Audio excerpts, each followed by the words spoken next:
اگر زندگی کو خوبصورت بنانا ہے تو سہنا سیکھو، نظر انداز کرنا سیکھو، خاموش رہنا سیکھو اور اکیلے جینا سیکھو۔ غلطی زندگی کا ایک پیج ہوتا ہے، لیکن رشتہ ایک پوری کتاب ہوتا ہے۔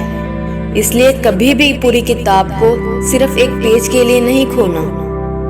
کچھ باتوں کا جواب صرف خاموشی ہوتی ہے، اور خاموشی بہت خوبصورت جواب ہے۔ اگر بنیاد کی اینٹ ٹیڑھی رکھی جائے تو آسمان تک دیوار ٹیڑھی ہی بنے گی۔ زندگی میں اتنے مصروف ہو جائیں کہ پچھتاوا، دکھ، نفرت، ڈر کے لیے وقت نہ بچے۔ یاد رکھیں، زندگی میں خالی شخص ہی سب سے زیادہ دکھی ہوتا ہے۔ زندگی میں خود کو کبھی کسی کا عادی مت بنانا، کیونکہ انسان بہت خود غرض ہے۔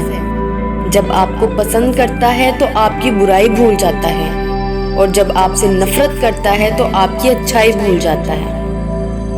مطلب کی کشتی پر سوار لوگ بہت جلد مخلص لوگوں سے بچھڑ جاتے ہیں۔ گلاب کی ان پتیوں کی طرح بنو جو اپنے مسلنے والے کے ہاتھ میں بھی خوشبو دیتی ہے۔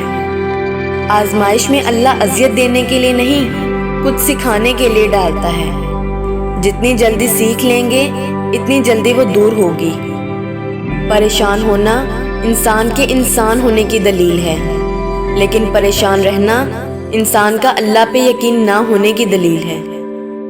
جب کھونے کی نوبت آتی ہے تب پانے کی قیمت سمجھ آتی ہے۔ انسان سب کچھ بھول سکتا ہے سوائے ان لمحوں کے جب اسے اپنوں کی ضرورت تھی اور وہ دستیاب نہیں تھے۔ کوشش کرو کہ سب کچھ ٹوٹ جائے، پر وہ مان نہ ٹوٹے جو کسی نے خود سے زیادہ آپ پر کیا ہو۔ دنیا میں سب سے بھاری چیز خالی جیب ہوتی ہے، چلنا مشکل ہو جاتا ہے۔ انسان کو کسی گمان میں نہیں رہنا چاہیے۔ اکثر لوگ وہاں پہ راستہ بدلتے ہیں جہاں آپ نے ان کے بغیر چلنے کا تصور بھی نہیں کیا ہوتا۔ وہ انسان جو اپنی خوشی کو چھپا لیتا ہے اس انسان سے کہیں زیادہ عظیم ہے جو اپنے غموں کو چھپاتا ہے۔ کامیاب لوگ اپنے فیصلوں سے دنیا بدل دیتے ہیں، اور کمزور لوگ دنیا کے ڈر سے اپنے فیصلے بدل دیتے ہیں۔